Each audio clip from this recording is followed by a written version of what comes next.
नमस्कार दोस्तों, मैं अतुल तिवारी आप सबका एक बार फिर से स्वागत करता हूं अपने YouTube चैनल जिसका नाम है प्रीमियर आधार IAS एकेडमी।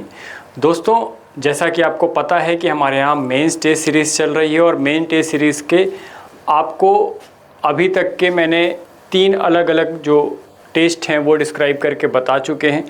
पहले हमने हिंदी का टेस्ट देखा था, फिर उसके बाद इंग्लिश का देखा, इंग्लिश के बाद फिर छत्तीसगढ़ी लैंग्वेज का देखा और फिर छत्तीसगढ़ी लैंग्वेज का मेगा टेस्ट देखा। और मेगा टेस्ट के बाद हमने जो हिस्ट्री वाला पोर्शन है वो कंप्लीट किया, कॉन्स्टिट्यूशन वाला पोर्शन है वो कंप्लीट किया और कॉन्स्टिट्यूशन के बाद फाइनली हम इसका जो तीसरा पार्ट होता है पेपर 3 का पार्ट 3 जिसमें छत्तीसगढ़ के इतिहास से संबंधित प्रश्न पूछे जाते हैं उसके क्वेश्चन और उसका एक्सप्लेनेशन लेके आपके सामने वापस से उपस्थित हूँ। अगर आप हमारे यहाँ से टेस्ट दे रहे हैं तो ये आपके लिए यूज़फुल है ही। अगर आप नहीं भी दे रहे हैं तो भी आप किस प्रकार से क्वेश्चन आता है और उसके आंसर किस प्रकार से लिखने चाहिए जिससे आपको मैक्सिमम नंबर मिल पाए, ये जानने में आपकी काफ़ी हेल्प हो जाएगी। तो हमारे साथ वीडियो में बने रहिए और देखिए कि किस प्रकार के क्वेश्चन हमारे संस्थान में पूछे गए थे और इसका आंसर किस प्रकार से आपको लिखना था। दोनों चीज़ें हो रही हैं। और अगर आप जुड़ना चाहते हैं टेस्ट से तो आपके स्क्रीन पे नंबर चल रहे होंगे, आप उससे जुड़ सकते हैं, उनसे संपर्क कर सकते हैं और आप हमसे जुड़ सकते हैं। साथ ही अगर आपको कोई गाइडेंस चाहिए मेंस को लेके तो भी वो आप हमारे संस्थान में आके प्राप्त कर सकते हैं। सारी ही बैचेस फिर से स्टार्ट हो गई हैं, प्री की, मेंस की, व्यापम की, SSC की, रेलवे की, RRB की, सारी बैचेस वापस से रिन्यू हो गई हैं, स्टार्ट हो गई हैं। अगर आप हमसे जुड़ना चाहते हैं, हमसे पढ़ना चाहते हैं तो भी आप हमारे संस्थान में संपर्क करके सारी जानकारी प्राप्त कर सकते हैं। चलिए वीडियो को आगे बढ़ाते हैं और देखते हैं कि इस बार के टेस्ट में क्या क्या क्वेश्चन पूछे गए थे और उसके संभावित आंसर क्या होने चाहिए, कैसे उसको आपको लिखना था। एक एक करके सभी को देखते चलते हैं। सबसे पहला क्वेश्चन आपके सामने है जिसमें लिखा गया है कि छुई खदान जंगल सत्याग्रह की जानकारी दीजिए। गिव इन्फॉर्मेशन अबाउट छुई खदान फॉरेस्ट सत्याग्रह। इसको 2 नंबर में पूछा था, 30 शब्द में बताना था। सबसे बेस्ट तरीका होता है कि आप पॉइंट वाइज जाएं ज़्यादातर, क्योंकि हमको समय की भी बचत करनी है तो सबसे अच्छा एक्सप्लेनेशन पॉइंट वाइज होता है जो कि ज़्यादातर टॉपर्स जो हैं अपने कॉपीज में यूज़ कर रहे हैं। आप उसको देखते चलिए। जैसे छुई खदान जंगल सत्याग्रह का उद्देश्य क्या था, तो जनता को सरकारी शोषण से बचाने के लिए जंगल सत्याग्रह किया गया था जिसका नेतृत्व रामनारायण मिश्र हर्सुल के द्वारा किया गया था। यह वर्ष जो है, इसका जो वर्ष है 1938-39 है, 38-39 में ये हुआ था। छुई खदान रियासत में हुआ था। आप चाहो तो यही वर्ष के बाजू में आप स्थान भी बता सकते हैं कि छुई खदान रियासत जो कि वर्तमान में खैरागढ़ छुई खदान गंडई का पार्ट है वहाँ पर हुआ था। विशेष क्या था, तो इसमें इसी ही लगानबंदी या कर ना पटाओ आंदोलन के नाम से भी जाना जाता है। तो इस प्रकार से मैंने 4 इन्फॉर्मेशन 30 नंबर के क्वेश्चन में प्रेजेंट किया और ऑथेंटिक जो जानकारी है वो प्रेजेंट किया। तो 4 इन्फॉर्मेशन हमको अलग अलग सेग्रीगेट हो गई। अगर इसी में मैं इसको सेंटेंस बना के लिखता तो शायद मैं ज़्यादा इन्फॉर्मेशन नहीं दे पाता, इसलिए ज़्यादा अच्छा तरीका है यहाँ पर लिखने का कि आप पॉइंट वाइज जाइए और उसको भी सब हेडिंग के साथ लिख पाएँ तो बहुत अच्छा हो जाएगा। चलिए देखते हैं दूसरा क्वेश्चन। सौतिया या कमियाँ पद्धति क्या थी? सौतिया या कमियाँ पद्धति क्या थी ये पूछा गया था। ये भी आपको अभी जो दिखाई दे रहा है स्क्रीन पर 8 नंबर तक के जो भी क्वेश्चन पूछे जाएंगे वो 30 शब्द में लिखने हैं। आपको 2 नंबर मिलेगा हर के लिए अगर आपको पूरा करेक्ट आंसर पता है तो। सौतिया या कमियां पद्धति क्या थी, तो इस पे भी अपन पॉइंट वाइज गए हैं। यह मजदूरों को भुगतान की एक पद्धति थी जिस तरीके से आप मजदूरों को कोई काम कराने के बाद भुगतान करते हैं, उसी प्रकार सौतिया पद्धति में भी मजदूरों को काम कराने के बाद भुगतान किया जाता था, जिसमें धान का 1/4, अगर धान दे रहे हैं तो 1/4 हिस्सा देना पड़ेगा और अगर गन्ना दे रहे हैं तो एक पचमांश हिस्सा जो है वो आपको देना पड़ेगा मजदूरी के रूप में। अंचल के किसानों की स्थिति कमजोर हुई थी जिसके कारण, ठीक है, इस कमियां पद्धति के कारण साहूकारों ने किसानों को बाढ़ी नामक ऋण देकर शोषण करना स्टार्ट कर दिया था। होता क्या था कि जो मजदूर जितना काम कर रहे हैं उससे उनको कम पेमेंट मिल रही है। अगर गन्ने का 1/5 मिल रहा है और धान का 1/4 मिल रहा है तो जिसके कारण किसानों को ऋण लेना पड़ता था, मजदूरों को ऋण लेना पड़ता था और इससे साहूकारों का फायदा हो जाता था और वो उनको मोटे दामों पर ऋण दे देते थे और बाद में उनकी ज़मीन और बाकी चीज़ें हड़प कर लिया करते थे जिससे शोषण बढ़ा था। ये थी आपकी सौतिया या कमियां पद्धति। इस प्रकार से आपको इसका आंसर लिखना था। आगे देख रहे हैं। तीसरा क्वेश्चन था अमीन के पद का वर्णन कीजिए। अमीन एक पद है जिसको एगन्यू ने बनाया था और इसके बारे में आपसे जानकारी पूछी गई थी। तो इसमें आप क्या लिख सकते थे, देखिए, अमीन पद का सृजन कैप्टन एगन्यू ने किया था, पहली जानकारी।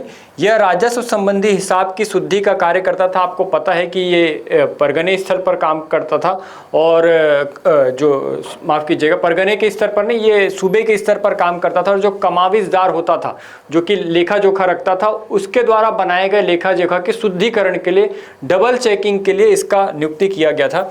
इसकी नियुक्ति परगने स्तर पर की जाती थी, लेकिन एक कमाविजदार जो है, जो परगने का प्रमुख होता था, कमाविजदार सूबे का प्रमुख सूबेदार, और कमाविजदार जो है वो परगने का प्रमुख, और परगने के प्रमुख लेवल पे ये भी होता था, लेकिन ये रिपोर्ट किसको करता था, तो ये सूबेदार को करता था। तो कमाविजदार और अमीन दोनों जो है वो एक ही पद के हो गए, समझ लीजिए कि एक ही स्तर के पद के अधिकारी हो गए। और इस प्रकार से जो कमाविजदार लेखा जोखा बनाता था, अमीन उसको रीचेक करता था ताकि उसमें कोई गलती ना रहे, कोई लेना देना ना रह जाए। इसलिए सेवाओं के बदले राजस्व का 1% हिस्सा जो है वो अमीन को उसके वेतन के रूप में प्रदान किया जाता था। ये इसके 4 पॉइंट थे जो हम अमीन के पद के पर बता सकते थे।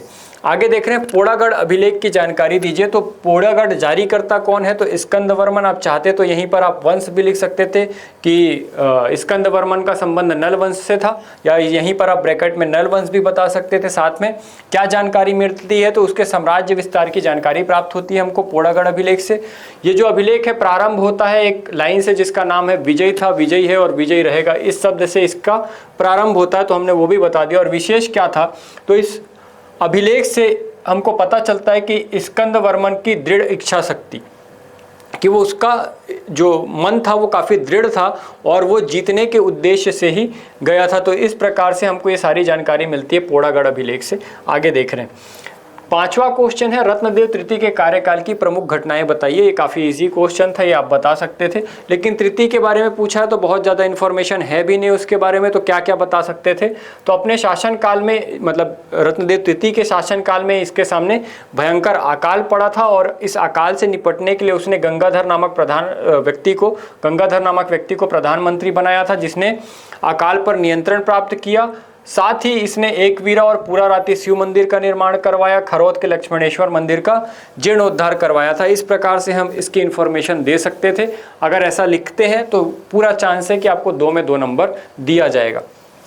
आगे देख रहे हैं, 6वां क्वेश्चन हमारे सामने है, छत्तीसगढ़ के महापाषाणकालीन स्थलों का उल्लेख कीजिए। ये भी इजी क्वेश्चन था। कौन कौन से स्थल हैं तो देख लेते हैं। धनोरा, बालोद में पाषाण घेले व लोहे के औजार प्राप्त हुए। इसकी खोज 56-57 में डॉक्टर M.G. दीक्षित के द्वारा की गई थी।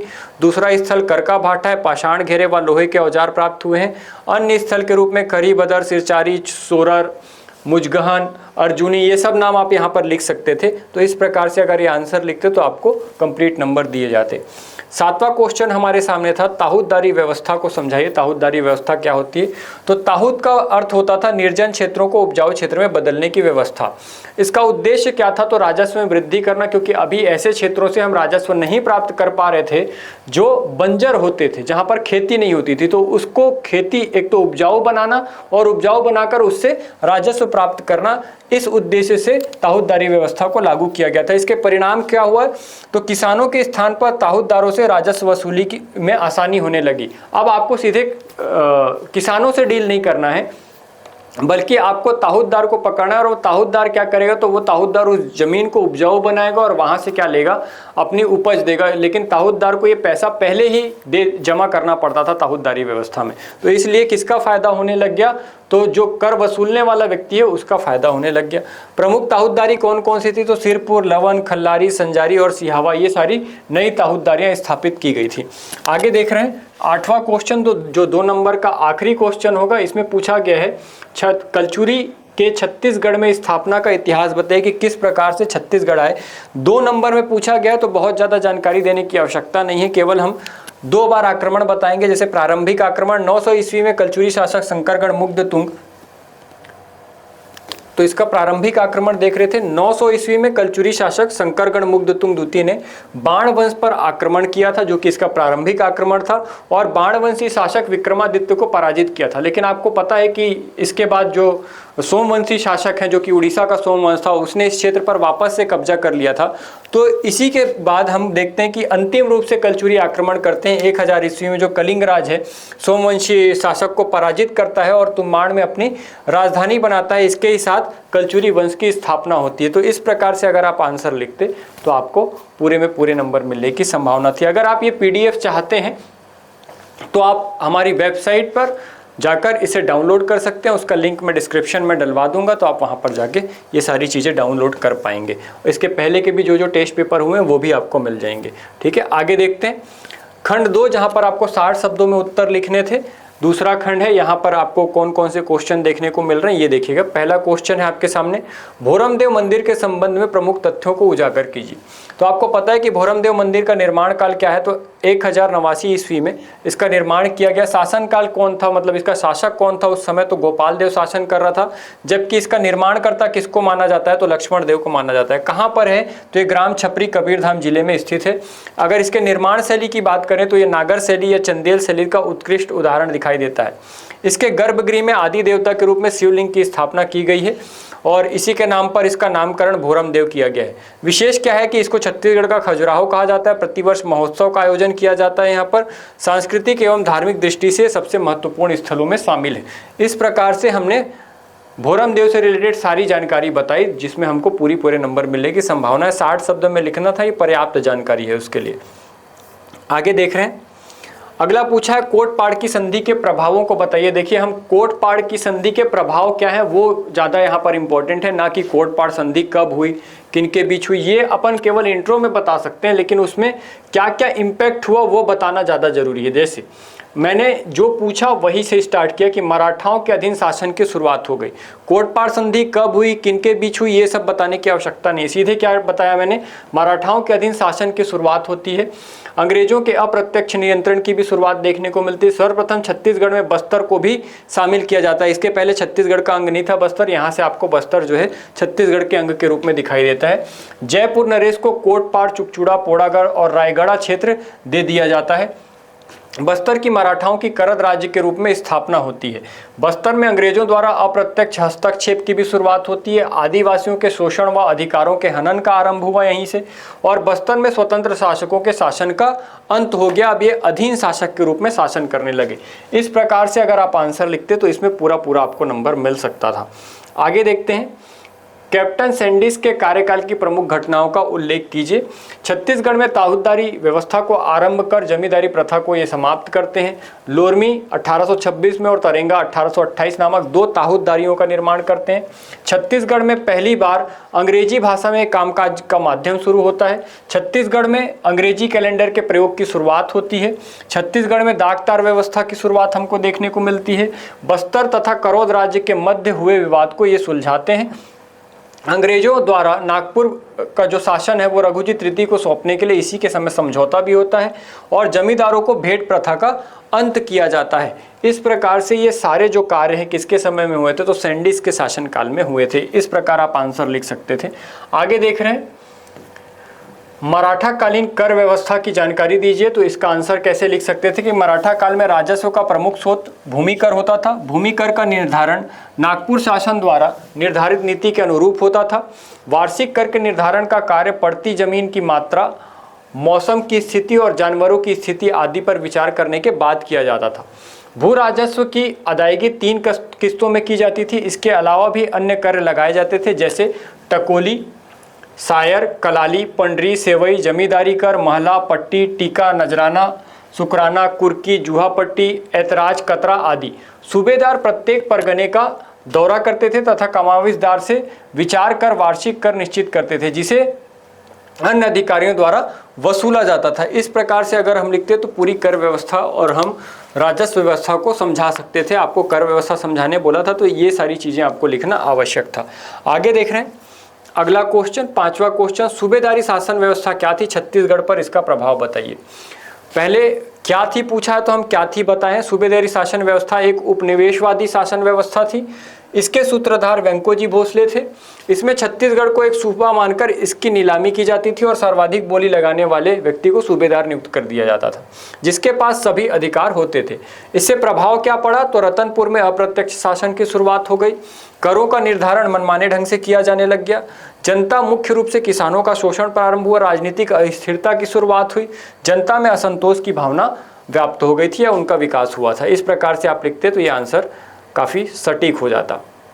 तीसरा खंड है जहां पर आपको 100 शब्दों में क्वेश्चन को डील करना था, जिसमें पहला क्वेश्चन पूछा गया था, पत्रिका छत्तीसगढ़ मित्र के महत्व पर प्रकाश डालिए। यहाँ पर फिर से आपसे महत्व पूछा गया। महत्व वाले क्वेश्चन थोड़े टफ होते हैं, इसमें फैक्चुअल जानकारी नहीं देना होता बल्कि उसके इम्पैक्ट को बताना होता है। तो यहाँ पर आपको क्या क्या लिखना था देखते हैं। छत्तीसगढ़ मित्र का प्रकाशन 1900 में माधवराव सप्रे द्वारा किया गया, जिसका निम्नलिखित महत्व था। राष्ट्रीयता की भावना का विकास करना, अपने अधिकारों के प्रति जन जागृति लाने का प्रयास, शोषणकारी नीतियों के विरोध का ये माध्यम था। राष्ट्रीय आंदोलन में जनता की सहभागिता सुनिश्चित करने का ये एक माध्यम बना। राष्ट्रीय आंदोलनों के प्रचार में ये सहायक हुआ। आंदोलनों की रणनीति जनता तक पहुंचाने में भी इसमें सहायता हुई। और क्या प्रभाव हुए तो सरकार तक अपनी मांगों को पहुंचाने का भी एक माध्यम बना। राष्ट्रीय नेताओं की योजनाओं और उनकी विचारधारा को जनता तक पहुंचाने का एक माध्यम बना। जनता को एक सूत्र में बांधने का माध्यम बना। इन कारणों के अलावा भी ये छत्तीसगढ़ की प्रथम मासिक पत्रिका थी, जो कि महत्वपूर्ण है क्योंकि इन छत्तीसगढ़ की जनता में छत्तीसगढ़ियों की भावना को जागृत करने का भी महत्वपूर्ण कार्य इस मैगजीन ने, इस पत्रिका ने किया था। इस प्रकार से आप बताते तो इसमें पूरे नंबर मिलने की संभावना थी। दूसरा क्वेश्चन था, छत्तीसगढ़ के प्राचीन इतिहास से संबंधित प्रमुख अभिलेखों के विषयों में बताइए। अब इसमें आपको क्रम वाइज बताना था कि कैसे कैसे होना चाहिए। जैसे जैसे क्रम में वंश आते जाते हैं उसी क्रम में हम अगर बताएंगे तो ज़्यादा सटीक और अच्छा दिखाई देगा। जैसे छत्तीसगढ़ में प्राचीन इतिहास से संबंधित प्रमुख अभिलेख निम्नलिखित हैं। पहले आपका वंश दिया हुआ है, फिर शासक दिया हुआ, फिर अभिलेख दिया। तो पहला आप देख रहे हैं राजर्षि तुलकुल वंश। इससे संबंधित भीमसेन द्वितीय शासक का अभिलेख है आरंग ताम्रपत्र, जिससे हमको राजर्षि तुलकुल वंश की जानकारी मिल जाती है। दूसरा है नल वंश, वराहराज एड़गा मातृभांड या फिर एड़गा अभिलेख के नाम से इसको जानते हैं। नल वंश में ही भवदत्त वर्मन का है पोड़ागढ़ शिलालेख, इसी को रिद्धिपुर बोलते हैं, इसको अमरावती बोलते हैं। फिर अर्थपति का है केसरी बेड़ा ताम्रपत्र या पड़िया पाथर लेख। बिलास तुंग का है राजिम अभिलेख। ठीक है, तो ये सारे आपके नल वंश संबंधित। फिर सरबपुरी वंश से संबंधित सरबराज का एरण अभिलेख था। महेंद्र का प्रयाग प्रशस्ति अभिलेख था। ठीक है, प्रसन्न मात्र का मल्हार अभिलेख था। इसके अलावा पांडु वंश से संबंधित देखेंगे तो इंद्रबल का महासमुंद या कौवा ताल अभिलेख, बालार्जुन का सिरपुर ताम्रपत्र। इसके अलावा पीपरदुला, ठाकुर दिया, भांदा, खरौत, कालिंजर आदि अभिलेख भी हमको प्राचीन इतिहास की जानकारी देते हैं। इस प्रकार से हम इस आंसर को लिख सकते थे। अगला क्वेश्चन दे रहे हैं, 1935 के अधिनियम के अधीन किए गए चुनाव की विस्तृत जानकारी प्रस्तुत कीजिए छत्तीसगढ़ के संदर्भ में। यहाँ पर देखिए कि 1935 के अधिनियम के तहत 1937 में चुनाव कराया गया, जिसमें टोटल मध्य प्रांत में 70 सीटों पे चुनाव होता है और टोटल 11 प्रांतों में 8 प्रांत पर सरकार बनाई जाती है कांग्रेस के द्वारा, जिसमें से 9 प्रांतों में सरकार बनाई जाती है, जिसमें 6 प्रांत में पूर्ण बहुमत हासिल होता है और जबकि 3 प्रांत में जो है वो समर्थन से सरकार बनाई जाती है। मध्य प्रांत और बरार के विधानसभा चुनाव में कांग्रेस को कुल 70 स्थानों पर जीत प्राप्त होती है। मध्य प्रांत व बरार विधानसभा में रायपुर से पंडित रविशंकर शुक्ल, बिलासपुर से छेदीलाल और दुर्ग से घनश्याम सिंह गुप्त निर्वाचित हुए। मध्य प्रांत के कांग्रेस नेता नारायण भास्कर खरे को मंत्रिमंडल बनाने के लिए कहा गया, किंतु वो गवर्नर से ये आश्वासन चाहते थे कि गवर्नर जो है वो संवैधानिक प्रकरणों में जो अपना प्रयोग है, अपनी शक्ति का प्रयोग नहीं करेंगे, जो कि वीटो की शक्ति उनके पास थी। मध्य प्रांत के गवर्नर ने यह आश्वासन नहीं दिया, जिसके कारण कांग्रेस की सरकार नहीं बनती और उसकी जगह अंततः गवर्नर ने स्वतंत्र दल स्थापित कर डॉक्टर ई राघवेंद्र राव को मंत्रिमंडल बनाने के लिए आमंत्रित किया। उसी दिन डॉक्टर ई राघवेंद्र राव का मंत्रिमंडल पदस्थ हो जाता है, लेकिन डॉक्टर ई राघवेंद्र राव का मंत्रिमंडल गैर कांग्रेसी और अवैध था, निरंकुश था और अल्पमत वाला भी था। इस कारण मंत्रिमंडल के विरोध में मध्य प्रांत की राजधानी नागपुर में कांग्रेस पार्टी के नेता नारायण भास्कर खरे की अध्यक्षता में फिर से सभा होती है। इसमें ई राघवेंद्र राव के मंत्रिमंडल को अवैधानिक कहकर उसके विरुद्ध सर्वसम्मति से अविश्वास प्रस्ताव लाया जाता है, जिसके कारण ये अल्पमत वाली जो सरकार है वो 3 माह संचालित होने के बाद 14 जुलाई 1937 को खत्म हो जाती है और त्यागपत्र दे देती है। डॉक्टर ई राघवेंद्र राव को जब त्यागपत्र दिया जाता है तो इनकी जगह पर कांग्रेस जो है वो नए मंत्रिमंडल की का गठन करती है। नारायण भास्कर खरे के नेतृत्व में दूसरा मंत्रिमंडल गठित होता है और इस समय पंडित रविशंकर शुक्ल जो है वो शिक्षा मंत्री के रूप में शिक्षा मंदिर योजना की शुरुआत भी करते हैं। इसके बाद दूसरी बार जो है 23 जुलाई 1938 को दल में नीतिगत मतभेद होने के कारण मध्य प्रांत और बरार के मुख्यमंत्री खरे भी अपना त्यागपत्र दे देते हैं और फाइनली जो है जो रविशंकर शुक्ल हैं वो तीसरी बार मुख्यमंत्री के रूप में पदस्थ होते हैं, मतलब तीसरे कार्यकाल में वो उनको मुख्यमंत्री बनाया जाता है। इसके पहले वो शिक्षा मंत्री थे। ये सारी इन्फॉर्मेशन हम यहाँ पर दे सकते थे। आगे देखते हैं अगला क्वेश्चन हमारे सामने है, ये 5वां है, 175 शब्द में लिखना था, 15 नंबर का क्वेश्चन है। ब्रिटिश शासन साम्राज्य में विलय के पश्चात छत्तीसगढ़ में हुए प्रमुख प्रशासनिक परिवर्तनों का वर्णन कीजिए। और इसमें दूसरा क्वेश्चन था और करके दिया रहता है, बस्तर के भूमकाल विद्रोह का वर्णन कीजिए। तो पहला देख लेते हैं, ब्रिटिश साम्राज्य में विलय के पश्चात छत्तीसगढ़ में हुए प्रमुख प्रशासनिक परिवर्तनों का वर्णन कीजिए। इसको हम देख रहे हैं, तो इसका उत्तर क्या होगा, 1 फरवरी 1855 को जिलेदार गोपाल राव द्वारा ब्रिटिश प्रतिनिधि को छत्तीसगढ़ का प्रशासन सौंप दिया गया और इसके पश्चात प्रत्यक्ष ब्रिटिश शासन निम्नलिखित परिवर्तन देखने को मिलते हैं। प्रशासनिक व्यवस्था में परिवर्तन क्या क्या हुए, तो परगना पद्धति के स्थान पर तहसील के माध्यम से प्रशासन किया जाने लगा। नए प्रांत के गठन के साथ संभाग एवं जिला प्रशासन की शुरुआत देखने को मिलती है। छत्तीसगढ़ में डिप्टी कमिश्नर एवं अतिरिक्त सहायक कमिश्नर की नियुक्ति की गई। रायपुर को छत्तीसगढ़ का मुख्यालय बना दिया गया। वहीं आप पुलिस प्रशासन व्यवस्था देखें तो छत्तीसगढ़ को 4 पुलिस विभागों में विभक्त किया गया और साथ ही पंजाब पुलिस मैनुअल को छत्तीसगढ़ में लागू किया गया। छत्तीसगढ़ में पुलिस अधीक्षक, सहायक अधीक्षक, थानेदार और सहयोगियों की नियुक्ति देखने को मिलती है। जेल प्रशासन व्यवस्था में रायपुर में केंद्रीय जेल का निर्माण किया जाता है। 1885-86 में बिलासपुर में केंद्रीय जेल व्यवस्था को लागू किया जाता है। राजस्व प्रशासन में देखें तो 1854 में अंग्रेजों द्वारा तिसाला बंदोबस्त आरंभ किया जाता है, जो कि 8 वर्षों तक चलता है। राजस्व संबंधी मामलों के निदान के लिए एक नियमावली थी जिसे नाम दिया गया था दस्तूर उल अमल। इस प्रकार से ये राजस्व में परिवर्तन किए गए। वहीं डाक व्यवस्था या डाक प्रशासन में क्या परिवर्तन किया गया, तो रायपुर डाकघर प्रारंभ किया गया और पोस्ट मास्टर के पद की स्थापना की गई। डाक टिकट पर महारानी विक्टोरिया का चित्र अंकित होता था जिसका मूल्य 1 आना होता था। वहीं मुद्रा व्यवस्था देखें तो 5 जून 1855 को मराठा कालीन नागपुरी रुपया बनकर ईस्ट इंडिया कंपनी ने अपने कंपनी के सिक्के प्रारंभ किए थे। इसके अलावा यातायात, न्याय व्यवस्था एवं शिक्षा व्यवस्था में भी परिवर्तन हमको दिखाई देता है। तो ये सब कब हुआ था, तो जब अंग्रेजी शासन की शुरुआत हुई थी। तो ये सारे आंसर आप लिख सकते थे। ये आपके कंप्लीट आंसर। लास्ट में देख रहे हैं कि भूमकाल विद्रोह पर टिप्पणी लिखिए, इसका भी आपको आंसर बता देता हूं। भूमकाल का मतलब क्या होता है, तो भूमि का कंपन या भूकंप। ये इसका अन्य नाम क्या था, तो इसको बस्तर का विद्रोह के नाम से जानते थे, जिसका नेतृत्व कौन किया था, तो गुंडाधर, जो कि नेतानार का जमींदार था। इसमें सहयोगी कौन कौन थे, तो राजमाता स्वर्ण कुंवर, लाला कालेंद्र सिंह, देवरीधुर, सुक्ता धाकड़, कुंवर बहादुर सिंह, बाला प्रसाद, नाजिर, दुलार सिंह और अन्य 15 सदस्य इसमें सहयोगी के रूप में थे। इस विद्रोह की शुरुआत 2 फरवरी को पुष्पाल बाजार से हुई थी। बस्तर का जो शासक इस समय था वो रुद्र प्रताप देव था। बस्तर का जो दीवान था इस समय बैजनाथ पांडा थे। इन्हीं दोनों की असंतुष्टि के कारण ये विद्रोह देखने को मिलता है। इसमें नारा दिया गया बस्तर बस्तरियों का है और इसमें प्रतीक चिन्ह के रूप में लाल मिर्च, मिट्टी के ढेले, धनुष बाण, भाले तथा आम की टहनियों का प्रयोग किया गया। लेकिन मुखबिरी कर दिया एक व्यक्ति जिसका नाम था सोनू मांझी और इस प्रकार से ये जो है पकड़े जाते हैं। इसमें क्या क्या घटनाएं होती हैं, तो 2 फरवरी 1910 को पुष्पाल बाजार के लूट से ये विद्रोह प्रारंभ होता है। 7 फरवरी 1910 को गिदम में गुप्त सभा आयोजित कर मुरिया राज की घोषणा की जाती है। 18 फरवरी 1910 को हुंगा मांझी और अंग्रेजों के मध्य खड़क घाट का युद्ध देखने को मिलता है। 24 फरवरी 1910 को गंगा मुड़ा में संघर्ष में विद्रोहियों की पराजय होती है। 25 फरवरी 1910 को गुंडाधुर और अंग्रेजों के मध्य डाफनगर का विद्रोह हमको दिखाई देता है। फाइनली विद्रोह का दमन 3 मई 1910 को कर दिया जाता है। दमनकर्ता कौन थे, तो कैप्टन गियर थे और परिणाम स्वरूप बस्तर दीवान बैजनाथ पांडा को हटाकर जेम्स को बस्तर का दीवान बना दिया जाता है। वन नीति की समीक्षा होती है। लाला कालेंद्र सिंह को रियासत से निष्कासित कर दिया जाता है। बस्तर के राजा रुद्र प्रताप देव और कांकेर के राजा कोमल देव ने क्रांतिकारियों का साथ दिया होता तो परिणाम विद्रोहियों के पक्ष में ही जाता। असफलता का क्या कारण था, तो आदिवासियों का सहयोग नहीं मिला, अधूरी तैयारी थी, अस्त्र शस्त्र का अभाव था, विद्रोही अंग्रेजों की अपेक्षा कमजोर थे और उनके शासकों का भी उनके पास सहयोग नहीं था।